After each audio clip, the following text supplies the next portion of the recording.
बिस्मिल्लाहिर्रहमानिर्रहीम। अल्लाहुम्मा सल्लि वसल्लिम अला नबिय्यिना मुहम्मद।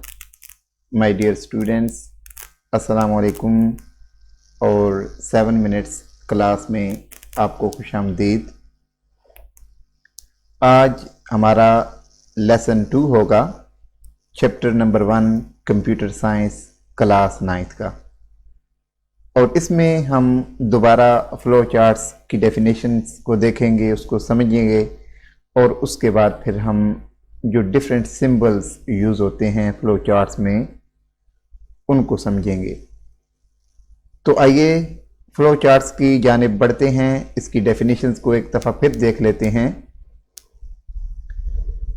अ flow chart is a graphical presentation of the steps to solve a problem, कि एक फ़्लो चार्ट एक तस्वीरी खाका है, एक तस्वीरी प्रेजेंटेशन है जिसमें हम उन स्टेप्स को ज़ाहिर करते हैं जो एक प्रॉब्लम को सॉल्व करने के लिए हमारी हेल्प करते हैं।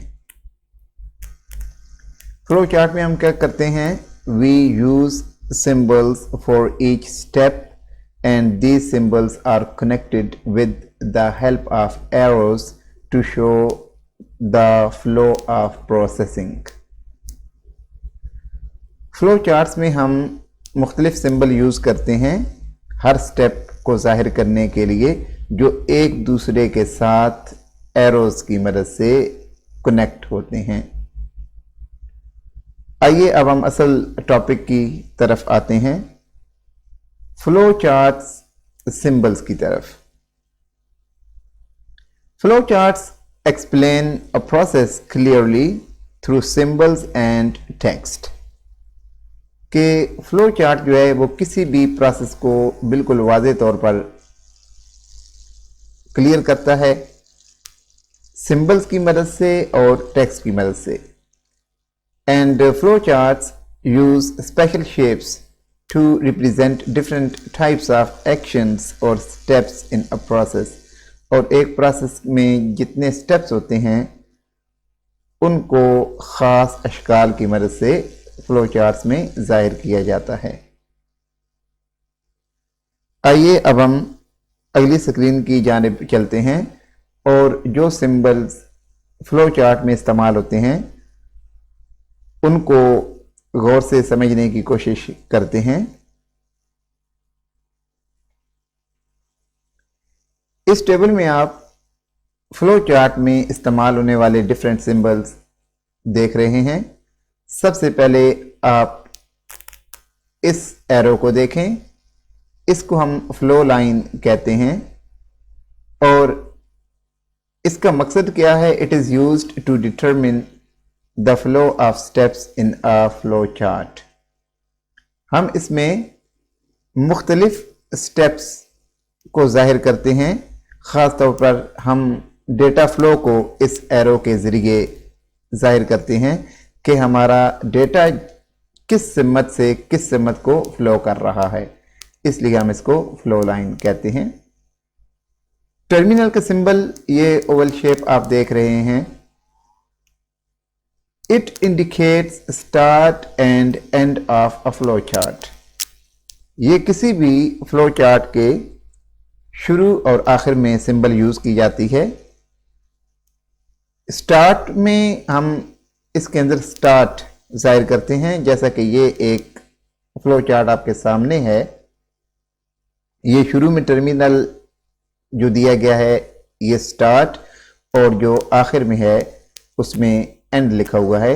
हमें पता चल रहा है कि यहाँ से हमारा फ्लो चार्ट शुरू हो रहा है और यहाँ पे ये एंड कर रहा है।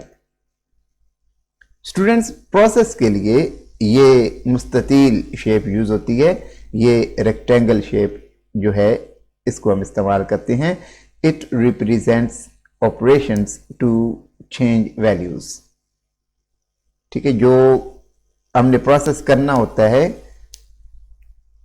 उसमें हम तमाम जो वैल्यूज़ हैं वो इसके अंदर लिखते हैं, फॉर्मूलाज वगैरह वो इसके अंदर ही लगाए जाते हैं।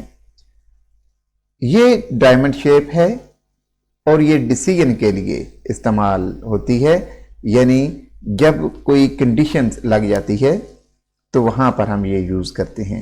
It shows a conditional operation that determines which one of the two paths to take, यानी जहाँ आप दो राहें पे आ जाते हैं, कौन सा रास्ता चूज़ करना है कौन सा नहीं, तो वहाँ पर ये डायमंड शेप, जिसको हम डिसीजन का नाम देते हैं, यूज़ करते हैं। The operation is commonly a yes और नो क्वेश्चन और a true false test. Students, input और आउटपुट के लिए ये पैरेललोग्राम का सिंबल यूज करते हैं। Input and output, it indicates the input of data from user और डिस्प्लेइंग रिजल्ट्स टू यूजर। ये यूजर से इनपुट लेने के लिए और उसकी आउटपुट दिखाने के लिए हम ये पैरेललोग्राम जो सिंबल है यूज करते हैं। अगर हमारा प्रोग्राम ज़्यादा बड़ा है, एक पेज से ज़्यादा पेजेस पर मुश्तमिल है, तो हम उसके लिए ये कनेक्टर यूज़ करते हैं। If a flow chart does not fit on a page, then we use connector to connect parts of a flow chart on different pages. तो ये मुख्तलिफ सिंबल्स हैं जो फ्लो चार्ट पे हम यूज़ करते हैं। आइए एक फ्लो चार्ट अब हम देख लेते हैं। ये फ्लो चार्ट है और ये है जी to convert Celsius to Fahrenheit temperature. हम जानते हैं कि टेम्परेचर को मापने के 3 स्केल्स हैं, सेल्सियस, फ़ारेनहाइट और केल्विन। और ये जो फ्लो चार्ट है ये सेल्सियस को फ़ारेनहाइट में बदलने वाला फ्लो चार्ट है, उसको कन्वर्ट करने वाला फ्लो चार्ट है। ये देखें टर्मिनल की सिंबल स्टार्ट के लिए इनपुट हम लेंगे सेल्सियस में, फिर यहाँ पर जो प्रोसेस के लिए रेक्टेंगल यूज़ हो रही है, यहाँ पर हम वो फार्मूला यूज़ करेंगे जो टेम्परेचर को सेल्सियस से फ़ारेनहाइट में कन्वर्ट करता है। और फिर आगे फ्लो लाइन की मदद से ये फिर आउटपुट दिखाई जाएगी इन फ़ारेनहाइट में। यहाँ पर हमारा फ्लो चार्ट एंड कर जाएगा।